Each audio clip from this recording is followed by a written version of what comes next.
No, I'm not in the bathroom. The game might have deserved it, but I mean, come on. After the last 2-3 weeks of looking on social media and everybody saying, oh, we're going to get run over and we're going to get killed. Well, we got ran over and we got killed. So why would you be angry about this? Because you set your expectations here and they really, yeah, it was pretty bad. Listen, we know how this works, okay? It's a bowl game. If you win your bowl game, it's the most fantastic thing ever. If you lose your bowl game, you make excuses about missing players and missing coaches and, you know, whatever else you can, and you just forget about it. And my recommendation to you is, I said this on our game thread on Coronation, people are going to read a lot more into this bowl game than they really should. Was it terrible? Yeah, it was pretty terrible. But that's what we expected, wasn't it? I mean, Utah is 10-2, we're 7-5, and probably not really a good 7-5 given our showing in our last 3 games, counting this one.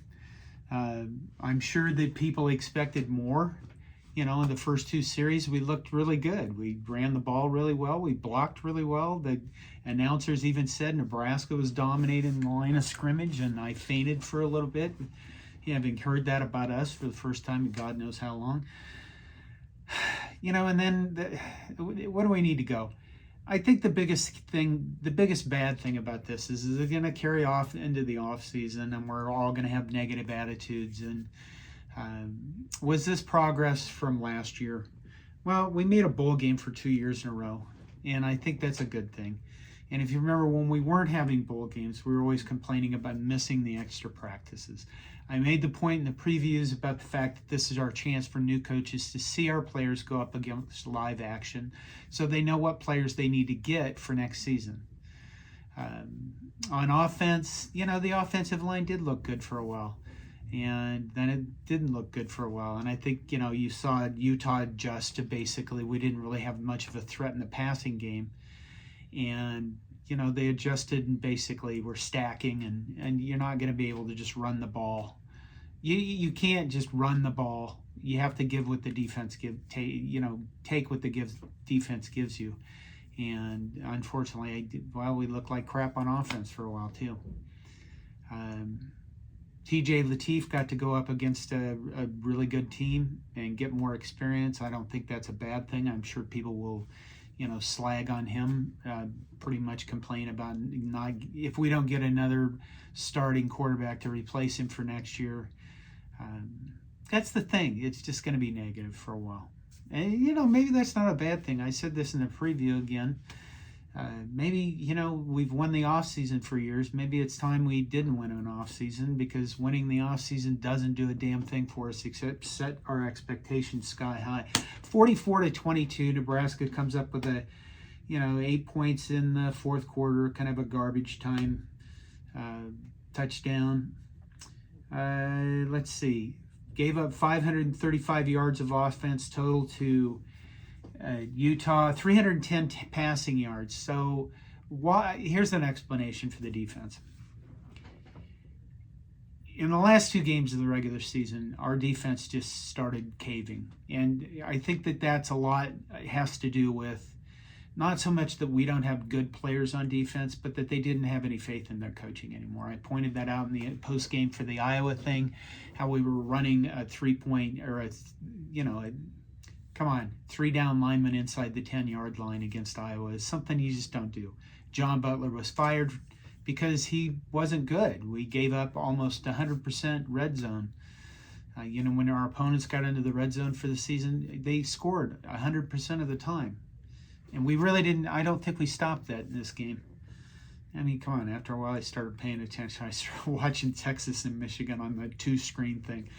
But our defense was cooked before this game. So if you expected to come into this game and somehow have the defense look better, well, that would be silly.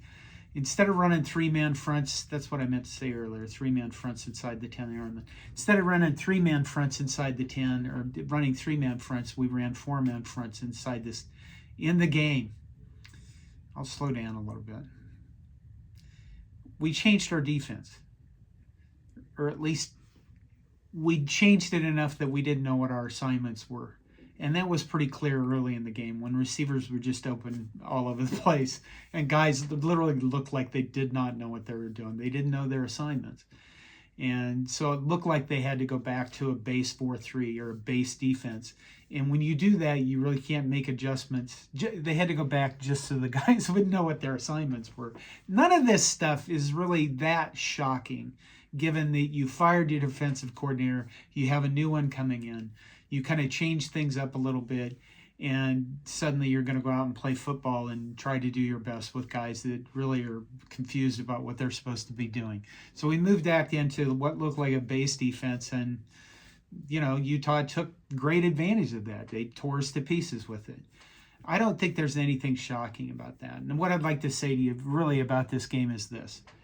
I don't think you should go away from this game taking anything away about the players. Like, our players are terrible. Our players are, they all need to be replaced. We certainly are going to have to find some things for next season. We're going to have to find some quarterbacks, because I think TJ Lateef is literally the only quarterback we have coming back next year. So we're going to have to pick up probably 2, maybe even 3 quarterbacks. And I'm sure there's a lot of people that are not sold on TJ Lateef.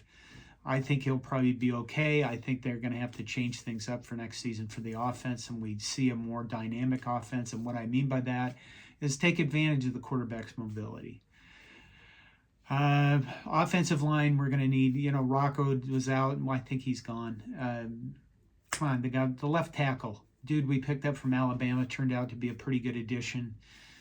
Probably going to have to pick up some offensive linemen and, get a big, gigantic guys, a couple of big, gigantic guys on defense, on the line. I'm sure there's other needs. But, I'll share something with you. 2 things. Number one, I'm not giving up on Matt Rhule. Number one, because I really don't have a choice. He's going to be our coach next year. So I want to enjoy Nebraska football. So I could just either be extremely negative about everything, and I don't really see the point in that. Number 2, I think that he's making the changes that need to be made. We got rid of our offensive line coach that, quite frankly, I think was a plague on the team for 3 years. He should have not been retained. There was obvious reasons why he was. I don't think I'll call Dylan Raiola a plague on the team. I just think he doesn't fit. And quite frankly, I don't think he has the processing that it takes to be a really good quarterback at higher levels. Am I sad he's leaving? No, I'm kind of indifferent. I just don't think he's going to work for what we need to do on offense. But I think Matt Rhule, the defensive coordinator's gone. We've got a new one. He got to see his guys play today. I think that's a good thing. Matt Rhule's going to be around. If you hate him, if you can't stand him, then I just, I guess call him Matt Rhule, used car salesman. I hear that a lot. He certainly looked dumb wearing a backwards cap. And the good news is that'll probably be the last time he ever does that, because he did kind of look stupid and he looked like a teenager. I thought it was a bad look. Okay. Somebody during the game thread asked, put up the point that, he thought Matt Rhule was gone. There's no way that he's coming back from this. Might as well fire him now. I think some kind of statement like that. And they just said, when was the last time that a coach ever turned a program around after 3 years? And he asked that question. And my first thought was Jim Harbaugh. Now, Jim Harbaugh did go 10-3 in his first 2 years at Michigan, but people wanted him fired. They wanted him fired a lot. And then he kind of went down, and then he came up and won a national championship. I mean, he cheated, but, whatever. That was the first guy that came to mind. And I wasn't really thinking about it a lot. So I asked AI, what else do you do these days? And AI comes back, and he comes back and says, the first answer to that is, who turned the program around after 3 years? Kirk Ferentz at Iowa. He went 1-10, 3-9, and 3-9 in his first years. And now look at him. He's winning all over the place. Another one, Dabo Sweeney at Clemson.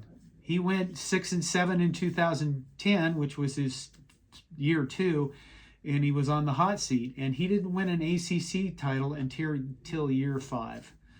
I know people are going to go, well, this is a different era. You can just buy things. Kurt Signetti. Okay, Kurt Signetti worked that one time. You're not going to be able to replicate all the time because you don't have Kurt Signetti, and that's the guy that did that.